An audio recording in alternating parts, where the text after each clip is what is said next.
What's up, everybody? Obi-Wan Ortega, or Ego in Actual, bringing you another commentary right here. It's been a while. And today we are going to be talking about Infinite Warfare and look back in retrospective and discuss the bad things that happened and the good things for the most part with the game and determine whether or not in the end if I liked it or not. Okay, here we go. As you all know, we only have a few days now left with this life cycle with Infinite Warfare, so we kind of have to look back as a whole to see if, the things that worked with the game and the things that didn't work. So for me, first things first, I enjoyed Infinite Warfare in its life cycle. I felt like I didn't really get tired of it. I kept coming back. There's always something to do with it, and for the most part, the gameplay was enjoyable. And like I said, it kept me coming back for more. So first I'm going to talk about the things that I liked, and then afterwards the things that I didn't like. Okay, the first part is the rigs. We all know, this is in the age of Call of Duty where we have rigs, which is basically kind of like classes and specialists. I thought the rigs were there's a big variety that I thought that suit every play style. You could be you can play as one or the other. You could be rushing or you could be camping. So I thought there was a big selection of it, and I thought it was pretty cool. And the fact that you can counter, they kind of counter each other. There's not one rig that was too powerful that you cannot counter with something else, or there's not one rig that is kind of like weak. Every rig has a strong point. And I like the fact that you can change between one rig to another, just in case if you felt like whatever you're doing is not working, you could move on to another rig. I thought that was pretty good. I like the fact that there's like little mini games within the game itself that happens every so often. For example, like with the FTL, with the phase shift. You see somebody phase shifting, and then you go into that phase shift dimension, and then you can fight each other in that dimension. Also with the Reaper, with the synaptic, that you can you could be fighting somebody with the synaptic, all of a sudden they pop on the rewind, and then you do the same thing. So I thought that was pretty cool as well. So and overall I thought they did a very good job with creating these rigs. And then, so yeah, here we go. Moving on to the next part that I like. I like the weapons. The weapons I thought were very good, and the large variety of it, especially the weapon variants, I thought was pretty cool. They came up with a bunch of creative approaches to the weapons. There's some goofy ones. There's some funky ones, like a sniper rifle that turns into a shotgun. The VPR with double barrels. So they had some quirky ones that I thought was pretty cool that we'd never seen before. I thought that was good. You had a I like the fact that the energy rifles, it's instead of like one big beam that you're shooting, it's one, it's like 30 shots of bolts or whatever. I thought that was pretty cool as well. I like the fact that what they did with the weapon variants. Whenever there's a new weapon that comes up, you can attain it either by being a season pass holder, or you can simply get it by completing some challenges, which isn't so bad either. I like that as well. You didn't have to be you didn't feel like you're being left out because you don't have it, because you don't have the season pass. If you wanted to attain a gun, you can get it by completing a challenge. I was fine with some of them not being available in the Quartermaster collection. I was fine with that. I didn't really care about that.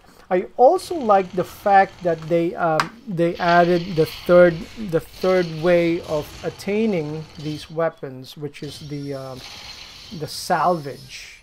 I thought that was a good approach. Microtransaction and COD points, that's not really going to go away. So it's something that you're going to have to deal with. So you can get it that way, or you can get it by opening the supply drops. And then the third currency, which is well, the keys also. You know, you can accumulate your keys and then buy a bunch of supply drops that way. And then the third one is the salvage, in which you accumulate, and then you can build up towards the epic or the legendary weapon that you like. I thought that was a good approach, and I'm hoping that in the next card they would come up with something like that. The DLC maps, I thought in general I thought they were pretty good. The maps were, some of the maps were pretty cool. There are some maps that I didn't like. The last DLC being, you know, that one was not a bad DLC, so I like that as well. The map design, for the most part, they followed Infinity Ward, for the most part, followed the 3-lane approach that's very popular. And then you did have some large maps, or you have some small maps. So there's a big variety with the maps that allows you to play a certain way, and, you know, come up with different results. The weekly bonuses was pretty cool also. I thought that was pretty good. And then the login bonuses was pretty good. The daily ones, like I said, you know, all these things, you know, allowed me to keep coming back, and it felt like the the game felt fresh for me. So now let's move on to the things that I didn't like with Infinite Warfare. Okay, so we all know in the beginning, you know, the execution of the game was not very good. You know, part of it is the fact that, you know, the timing of the game itself. I heard it before, and I'd repeat it. If the game didn't have that Call of Duty title, it probably by itself it probably would have been a very good game, which it is. It's a very good game, but Call of Duty players, the community has a certain expectation that the game didn't really meet. Well, going back to the rigs, I do like the rigs, but if you're a new player with the large amount of selections that you have, then you have to worry about the weapons and then the abilities. It could be, if you're a new player, it could be an overwhelming experience. So you don't know what to do, and then all of a sudden you're trying to find yourself in a game, and then all of a sudden you get killed by something that you had no idea. So, you know, like you go into a room, and then you're doing really well, and then all of a sudden somebody breaks out a claw or something, and then takes you out just like that. So there's a lot of that happened, and, you know, it kind of made me a little bit annoyed with the game. You know, you could be in a streak, you know, 20 game gun streak, going for the de-atomizer, all of a sudden you get taken out by a rig. So that one, I kind of, you know, it's kind of annoying. Now the space setting with this game, I thought, I mean, I didn't really mind it, but it's one of those things where, like I said, you know, just the fact that it has that Call of Duty title, it just took it far, you know, it's well into the future also. So it took it far away from reality, that we really it takes that point of reference that you can relate to, you know, with Call of Duty, for the most part, you know, with World War II and the previous Call of Duty titles, you know, part of them is pseudo real almost. So there's part of realism in there that you can kind of hang on to. With this game, it's so hard to kind of not really relate, but it's so hard to kind of latch onto it, because it's not real. I mean, I understand, you know, Call of Duty it's fictional, but this one is so far away from realism that it completely just disconnected from everyone who could kind of relate to something like this. That, for instance, like if you look at Modern Warfare, MW2 and MW3, the things in that game, the setting is sort of the present day setting. The things that are going on around it is things that could be relatable to what's going on now. with this game, Infinite Warfare, it's like it's Star Wars. So it's almost like it's so hard to connect to it that I thought that, you know, people have trouble kind of latching on to something. I know, I did. I mean, I'm playing the single player mission, but you know, it's almost like I can't relate to, or I can't kind of identify what the struggle that the character is going through, because none of it is real. You know, they're flying out in space, in Jupiter, in Saturn somewhere. So, you know, that to me is, you know, it's sort of it kind of wandered too far away from Call of Duty. So I didn't like that one. And we all know in the beginning when the game came out, it was an incomplete game. We all know that. I mean, the core features of it, the gameplay, the weapon balance, which we understand, you know, eventually that will get settled. In the beginning, some weapons are going to be too powerful, some weapons are not.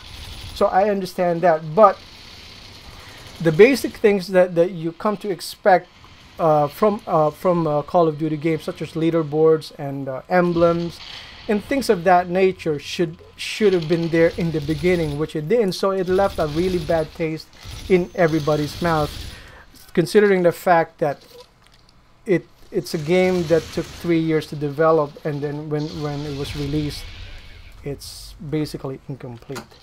Also, another thing that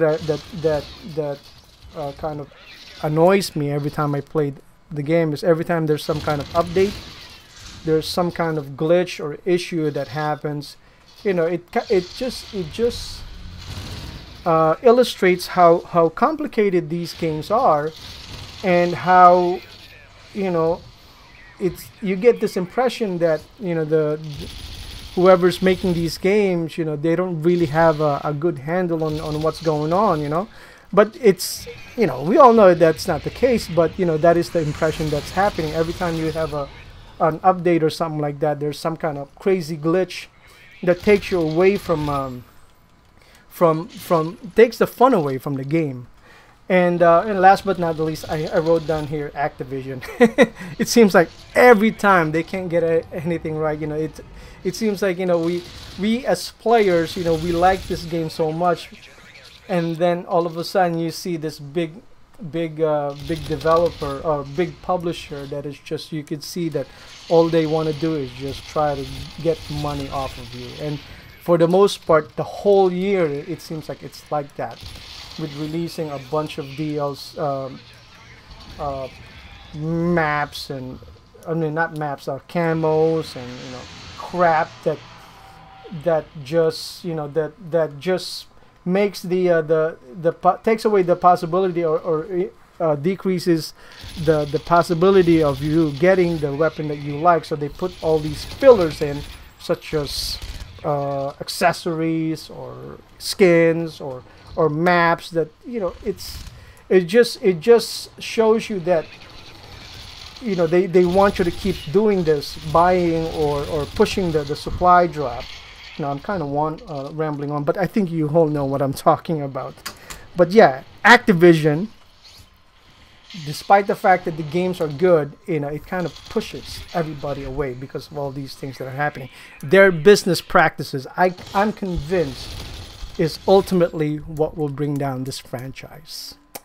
But anyway, overall, in conclusion, I thought Call of Duty Infinite Warfare was a good game.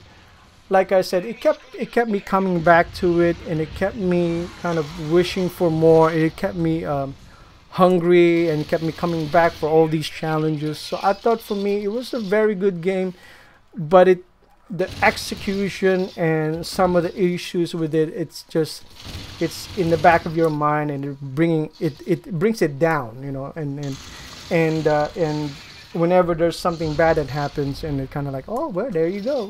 But yeah, I would say this would rank, I would put it ahead of Ghost and Advanced Warfare, but not ahead of Black Ops 3 and Black Ops 2. Is this a game that I would play again in the future after the next title will come? Probably not. maybe if there's something in there that will entice me to come back, maybe, depending on how I feel with World War II. But anyway, hope you like this video. I rambled enough, and like I said, Call of Duty Infinite Warfare in retrospective, overall I give it, like, if I was to grade it, I would give it like a B- or something like that. What do you guys think of this video? Let me know what you guys think in the comment section. And if you're new to the channel, please give me a like and a subscribe, notification. And for everyone else, it's been a while, but I'll try to keep posting, moving on to the future. And thank you very much, and have a nice day. Bye.